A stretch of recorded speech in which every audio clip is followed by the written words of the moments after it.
Alors, on se retrouve pour voir les différentes phases d'écriture et de rédaction de vos écrits universitaires. Alors, tout d'abord, on va voir cette phase de préécriture, de pré-rédaction, qui va être en fait une étape préalable à l'écriture. Alors tout d'abord, l'idée c'est quand même, vous l'avez compris, de pouvoir capturer le contenu, c'est-à-dire qu'avant de pouvoir écrire, même si quand même je vous invite à constamment être dans un aller et venu entre lecture et écriture, hein. C'est vraiment un mode de fonctionnement. On ne lit pas des jours, voire des semaines, puis après on va écrire. Non, c'est toujours lecture et écriture. On écrit, on rend note, on prend note de tout ce qu'on fait, tout ce qu'on lit. C'est très important ça, d'avoir cette gymnastique, même si c'est pas une écriture définitive. C'est une gymnastique qui est importante à avoir et qu'il faut vraiment prendre dès le début, d'accord?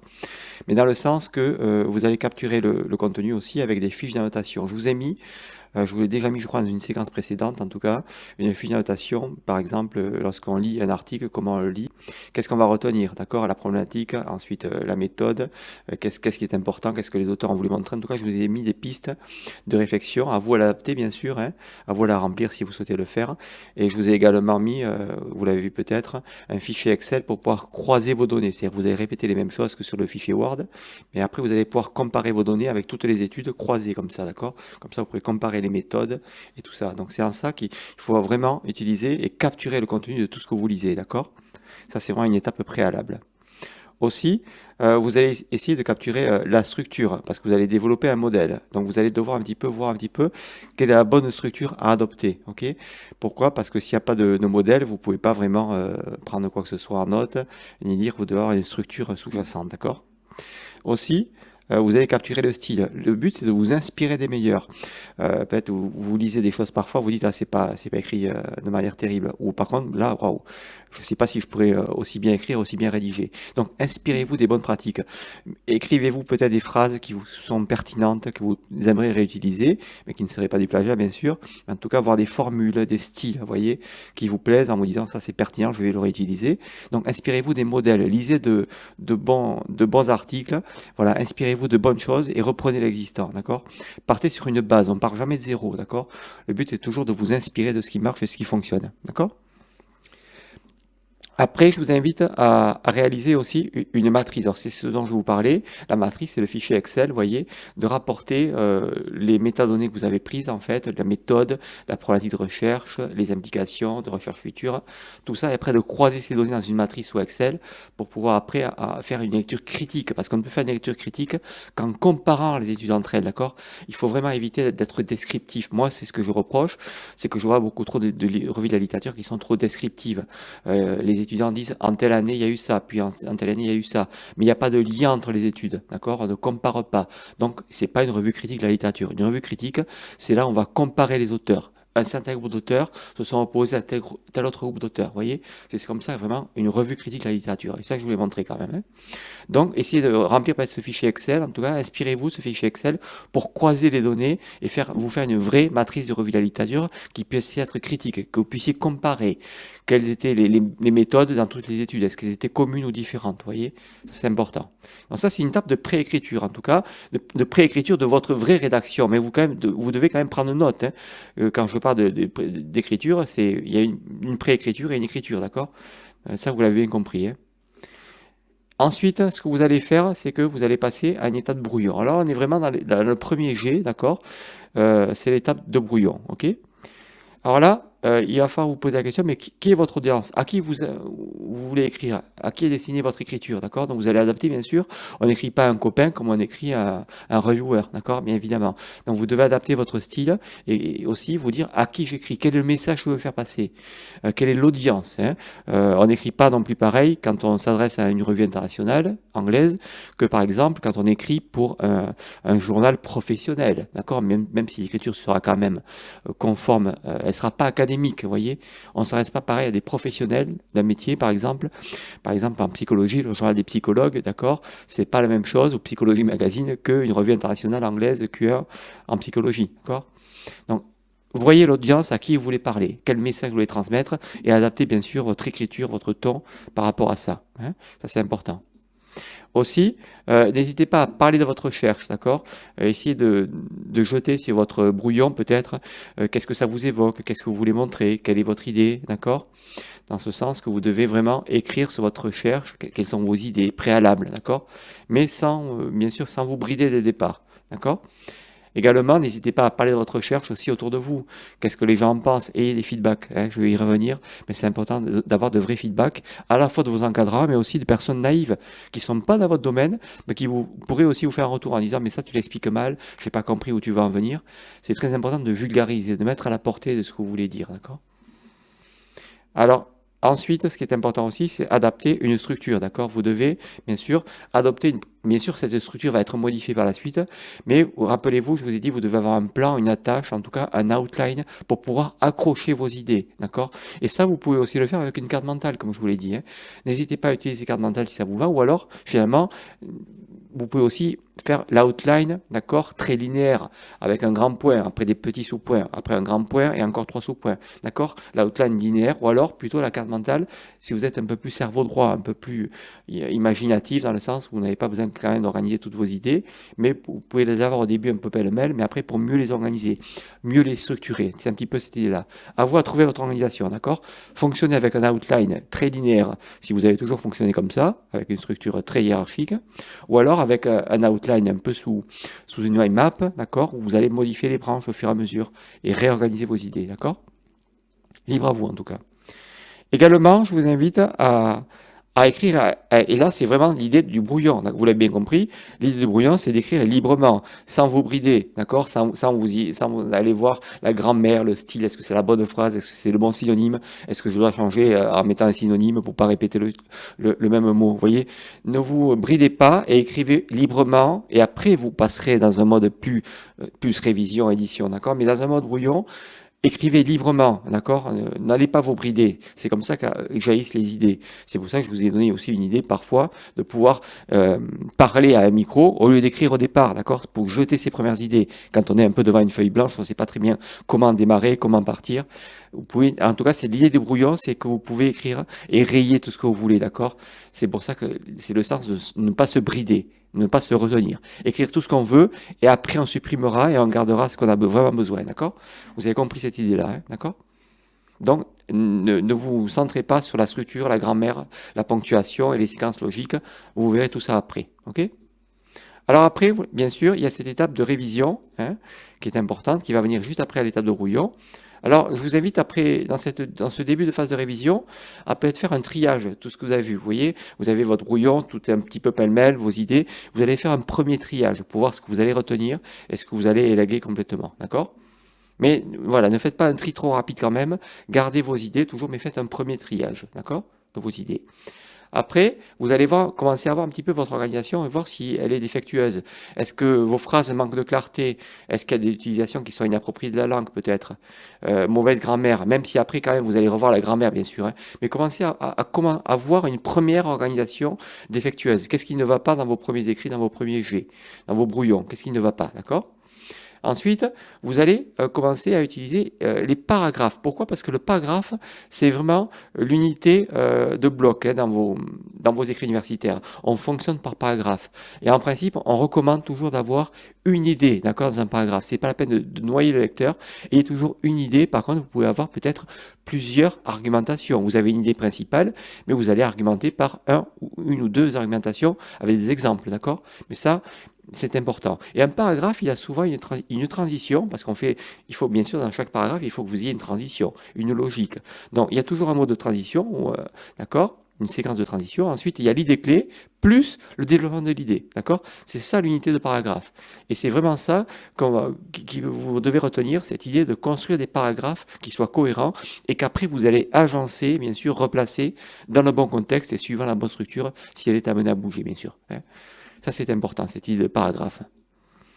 Aussi, bien sûr, vous l'avez compris, vous allez aussi lier les paragraphes entre eux logiquement par la suite, hein. C'est important que vous trouviez une logique dans votre argumentation, d'accord?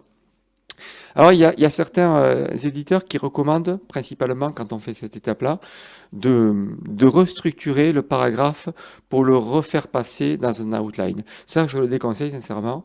C'est ce qu'on appelle l'outline renversé, renverser parce que au départ, vous avez un outline, d'accord? Après, vous allez construire vos paragraphes et pour voir si la logique est bonne, l'idée, c'est de remettre un outline en point, en bullet points, pour voir si la logique est bien respectée. Alors ça, vous pouvez essayer de le faire en tout cas. Je ne vous la présente pas cette étape-là, mais vous voyez un petit peu l'idée, c'est de déconstruire vos paragraphes, de les refaire passer en bullet points, en outline, pour voir si la logique est la bonne et modifiée. C'est comme ça qu'on peut voir si les paragraphes s'enchaînent bien.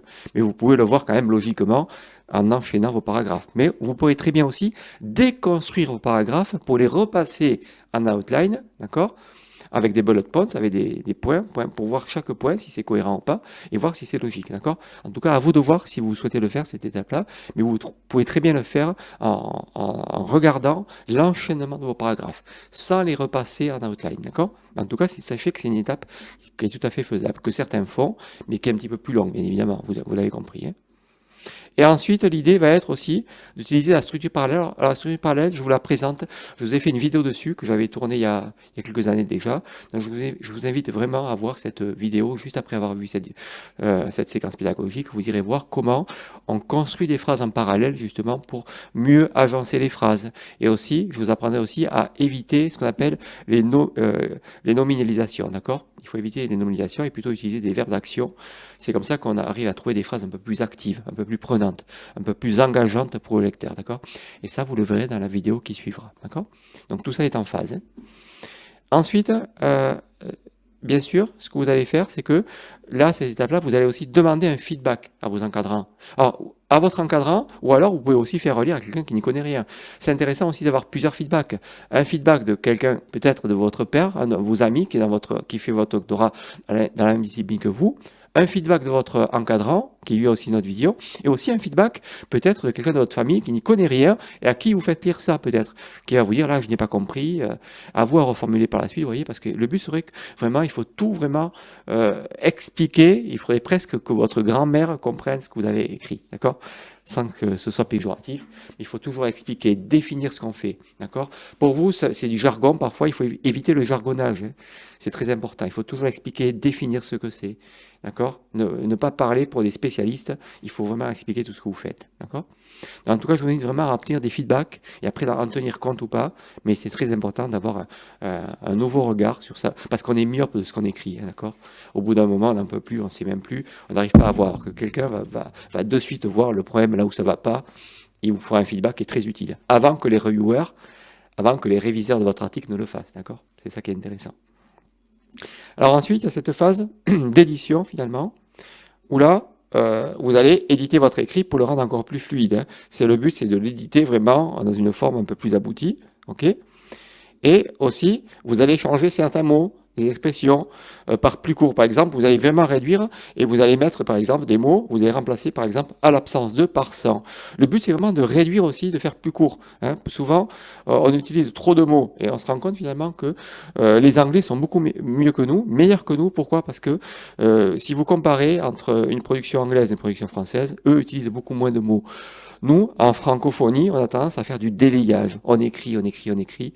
On rajoute plusieurs mots alors que un certain nombre de mots, peu de mots suffisaient, mais nous, on a tendance pour vouloir écrire beaucoup plus. On appelle ça l'étayage. Et ça, il faut l'éviter, d'accord?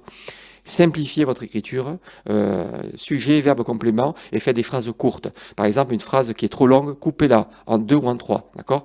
Mais faites des phrases beaucoup plus courtes, parce que souvent, on perd l'idée entre le début de la phrase et la fin de la phrase. C'est Coluche qui disait, les technocrates sont déjà entre le moment où on leur posait la question et le moment où ils répondent, on a perdu le sens de la question qu'on posait finalement. Il a tout à fait raison, d'accord? Donc faites des phrases simples, raccourcissez vos phrases et séparez vos phrases en plusieurs.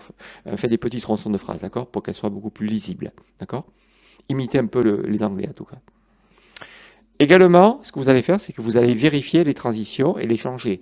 Souvent, quand on change les paragraphes, les transitions ne sont plus les bonnes. Donc, voyez les transitions, qu'elles soient les bonnes, d'accord? Par exemple, tout d'abord, ensuite et enfin, d'accord? Là, après, il faut éviter de mettre cependant, cependant, cependant, d'accord? C'est pas des bonnes transitions. Choisissez les bonnes transitions, ça c'est important, mais ça se fait à la fin. Vous avez compris que, voilà, on trouve la logique de la lecture et de l'écriture à la fin en émettant les bonnes transitions. Également, je vous invite vraiment à supprimer le superflu, tout ce qui est redondant pour simplifier votre écrit. Le but, c'est que, voilà, comme je vous disais, on a tendance au délayage, et l'idée, c'est qu'après la fin, on supprime tout ce qui n'est pas important. Tout ce qui est trop développement, tout ce qui est trop développé, on le supprime pour simplifier la lecture au lecteur, d'accord? Parce que ça, c'est très important de vraiment... Mais ça, on ne peut le faire qu'à la fin. C'est plus facile de couper à la fin que d'augmenter un texte. Par exemple, si on vous demandait, oui, c'est trop court, faites une ou deux pages de plus, c'est plus difficile. Par contre, c'est plus facile de couper, même si parfois pour certains c'est difficile. Hein. Ils ont pris beaucoup de temps à écrire tout ça. Ils disent, oh, ça m'embête de couper. Et en doute, qu'est-ce qu'on doit couper dans le texte. En tout cas, je vous invite vraiment à couper le superflu. Tout ce qui n'est pas utile, en tout cas, tout ce qui n'apporte pas, coupez-le, simplifiez pour que ce soit beaucoup plus court. Tout texte est meilleur lorsqu'il est beaucoup plus court que lorsqu'il s'allonge, d'accord? Ça, c'est vraiment quelque chose à retenir. Hein. Et enfin, cette étape de relecture, on appelle ça le proofreading. Alors, l'étape de relecture, ça peut être vous qui le fassiez, bien sûr, mais aussi c'est aussi le métier des relecteurs, d'accord, des correcteurs relecteurs, donc c'est le métier, qui vont vérifier, vous voyez, la grammaire, la ponctuation, l'orthographe, également vérifier, bien sûr, les citations et les références bibliographiques. Vous imaginez bien que il faut que ça colle entre le corps du texte et les références bibliographiques, parce que parfois on supprime. Alors, dans Zotero, quand vous supprimez une référence, ça supprime en bas, bien sûr, que ce que vous allez régénérer après la totalité des références. Mais parfois, il y a parfois un décalage entre le corps du texte et les références bibliographiques. Bien sûr, il faut que tout ce qui est cité dans le corps du texte soit référencé, d'accord, en bas dans les références bibliographiques. Également, il faut que toutes les références bibliographiques correspondent au corps du texte, d'accord. C'est pas une bibliographie, ce sont des références bibliographiques, c'est-à-dire ce sont les références qui ont été citées, ni plus ni moins, d'accord.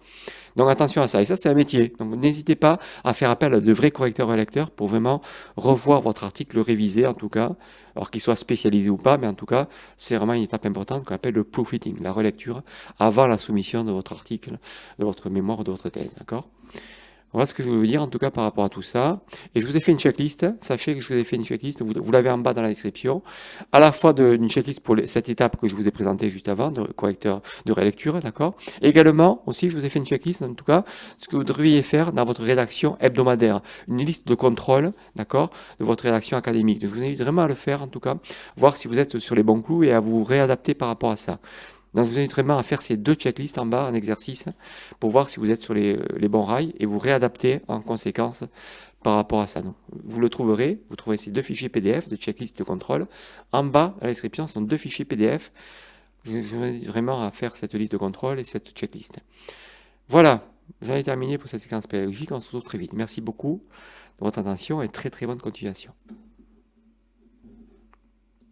Voilà, c'est terminé pour aujourd'hui.